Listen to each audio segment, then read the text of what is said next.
Ratchet and Clank, a Going Commando walkthrough. This is going to be the second to last video of this walkthrough because the next video will be the final boss fight. Man, I have no idea why I'm having such a hard time talking these days. Maybe I'm getting a cold, but I think it's some other reason. But either way, this is, of course, on Planet Yeedil, and it is going to be the final planet, as I just said. So this is going to be the hardest part. At least it was for me. This was definitely the hardest part right before the final boss, and it's really weird because the amount of enemies you have to deal with are way harder than the final boss itself, and I always hate that when they do that. I'd rather the enemies be rather challenging, which this could be if the final boss was harder, which it's not. Anyway, so using the bouncer or some other weapon that can do a lot of damage is good at the start, and those guys are just going to keep spawning a bunch of times, way more than necessary if you ask me. And of course, using those little robot minions are going to be a massive help, so you're going to want to go back and pick up the ammo anytime you think you need to. Eventually, we won't be able to return those, so try to keep stocked up as much as you can. Now, I don't know if you can get the PDA in this game. If you can, that's some way that I'm unaware of. It might be a reward from a Coliseum or something. And if you can get it, this would be an extremely useful place to use it. And that's just because these enemies are just going to keep respawning. So I've been mentioning this the whole walkthrough. There's a point in this game where the enemies just seem to spawn forever, and this is it. This first room is going to be where they just never, ever, ever stop coming, and I ended up pretty much running out of ammo. And I'm going to speed up here. Normally I would cut out all the waste of time that it took me to kill a bunch of these guys, but I'm going to speed it up here in a couple of seconds, and you'll see how long I spend actually killing these guys. Now, of course, before you go advancing, you'll want to make sure that you defeat all these soldiers that are on this round platform, because you don't want anybody shooting you from behind. And if you are having a hard time with this, spending some time and trying to get a little bit more nanotech and trying to get a better armor upgrade is going to be extremely helpful. But at this point, you should hopefully you should hopefully have the second best armor at least, at which point you should be able to survive just fine. So this is the part where I was talking about where I'm just speeding it up and I'm thinking, okay, I finished one side, and then I go back to the other side and they're back, and then I go back to the other side and they're back, and look, I don't even know where they're coming from at this point. There must be a warp point where they're just spawning in, and then it just ends up getting overwhelming, so I come back here to try to take care of a few of them, and then I'm thinking, okay, let's try sniping them. Maybe that'll get rid of some of them, but sniping isn't too useful because as soon as you take the time to aim, you're already getting a bunch of bullets shot at you. So eventually, which I'm going to do in a few seconds here, I just rush right on through, and they don't seem to follow you when you rush through, and they may even stop spawning. I'm not actually sure about that. But it was also at this point where I was starting to... Well, I still have a lot of ammo and a lot of guns, but I was beginning to worry a little bit.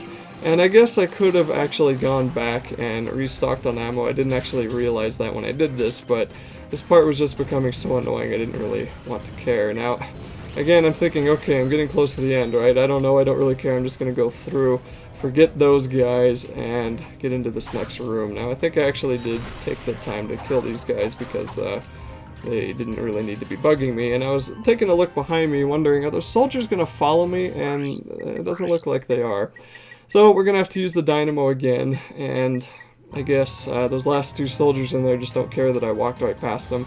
So anyway, use the dynamo to activate this platform, and then we can move on forward, and we'll have to deal with a few more soldiers. So again, I do end up rushing past part of this, I think, but I kill most of these guys because if you get hit by their bullets, then it's just going to be a big pain in the rear trying to actually stay on this platform. And I used the rocket there once or twice, but for some reason it just wasn't wanting to shoot them, so I switched on over to the blade gun and was hoping this would do enough damage. But I don't even think this really killed most of them, and I think when I did finally kill all four of these, I think a few more even spawned, and it's just insane how many they send at you.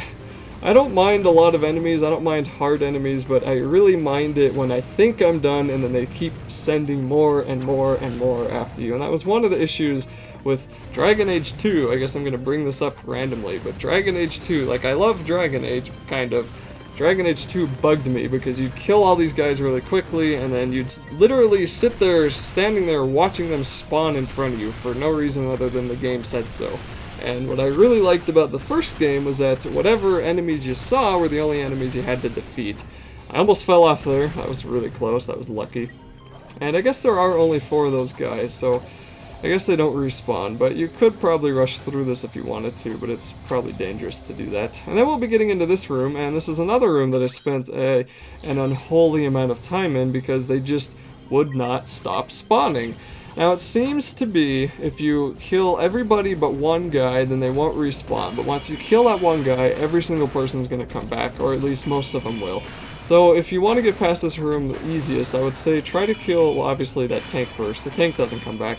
Try to kill everybody except one guy and then rush forward so you can use either the infiltrator or the electrolyzer, whatever it is that can open up that door. You won't be taking damage while that is in use, and that is going to be... that's really good because it allows you to open up the door without having to worry about the enemies, and then of course you'll be allowed to rush through. So again, I'm speeding this up by about 300% because I spent so much time here trying to defeat all these enemies, and they just wouldn't stop spawning. I don't know what, like, I don't know if there's a certain guy that tells them to spawn, or if they just warp in on those points and that's just what they do. Now luckily, you can't really get hit if you stand right up against this cover, and that guy was really not wanting to cooperate, so I was wasting rocket ammo on him. Decided to use the rocket ammo on some of the other guys, and then of course they all start to respawn again.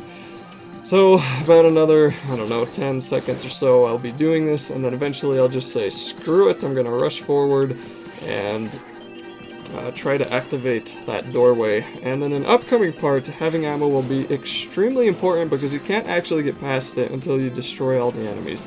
And that was becoming extremely aggravating. If I had to deal with this anymore, I was just like, am I gonna even beat this game? Because I'm taking, like, not a lot of damage, but it's starting to add up, and I guess I'm leveling up fast enough to offset it, but the main thing is just the ammo. I mean, I can't kill everybody with a sheepinator and a wrench. But anyway, I decided eventually just to rush over here, take the hit from that guy up above, and use the infiltrator to open up this doorway. And then I just rushed right on through. So there's going to be ice down at the bottom along with a bunch of these little guys. Now the easiest way to deal with them is to switch to the Therminator, melt the ice, and they will all die instantly. And I don't think we have to actually melt this ice to begin with, but anyway, that's the easiest way to get rid of those guys. You don't have to waste your ammo on them. And it's pretty shallow water for some reason. I don't know why they decided to do this, but you know, there you go. So then we'll need to... I don't actually think we have to freeze it again, but if you want to, you can freeze it again and then jump onto the platform when it's moving up and down. As you can see, most of my most used weapons are running pretty darn low on ammo. So anyway, just wait for that second platform to go lower and that first one to go higher. Then you should be able to jump onto the second platform and then directly onto the third one, and then you should be able to jump up here, deal with these fuzzballs, aliens, and then you can get into this place. Now this will be the last actual room that we'll have to deal with, I think. And the rest of it's going to be pretty lengthy cutscene. So at this point, if you don't have any ammo, you're probably screwed. I don't think you can get across there by jumping because a swing shot point will come up once you take out these tanks. And I had used all my rockets on that first place trying to take out all those stupid soldiers, so I didn't have any of those to take out these guys.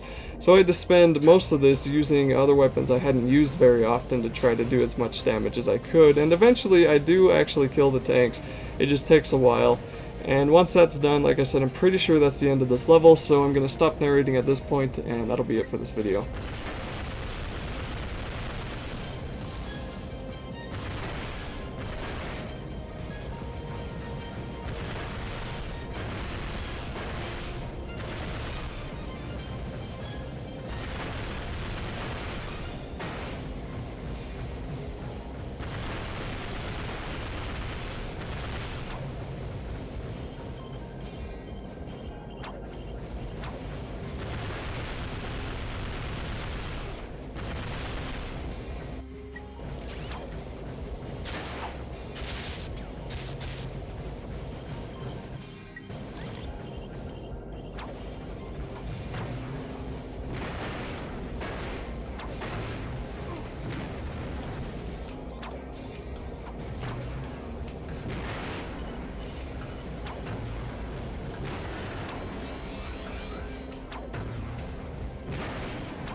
This is it, the Protopet duplication room. I'm sorry I'm late. I had some trouble with the guards. No problem. You're just in time. Okay, let's see if this thing works. She is trying to tell us something.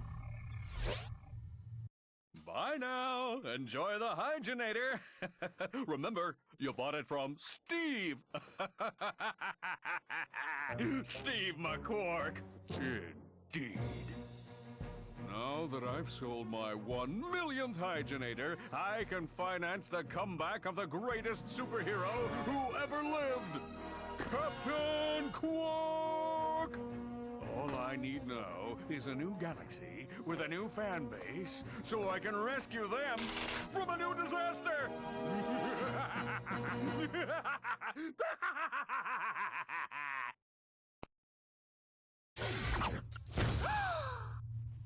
But... Sir, I do not understand. Mr. Fizzwidget? This is bad. All right, just what the is going on? Allow me to explain. I'm about to save the galaxy from the Protopets, and you are about to become public enemy #1! Oh, and 2 and 3. Guards, seize them! Smile, it's showtime! Citizens of Bogon, I am Captain Quark.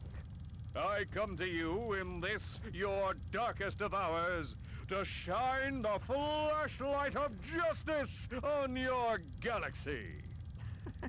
Flashlight of justice? Oh. As you know, a living menace called the Protopet has been set loose in your galaxy. But fear not, Bogonites. I, Captain Quark, have caught the perpetrators. Yes, good citizens, these are the masterminds behind Megacorp's experiment with death. And now, with this, super electro gadget I invented, I will end the Protopet threat once and for all.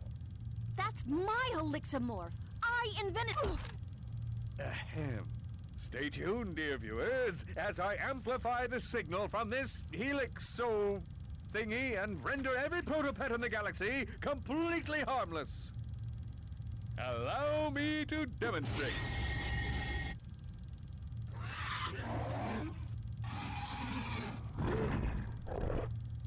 Mommy! Does that Helixamorph actually work? It used to.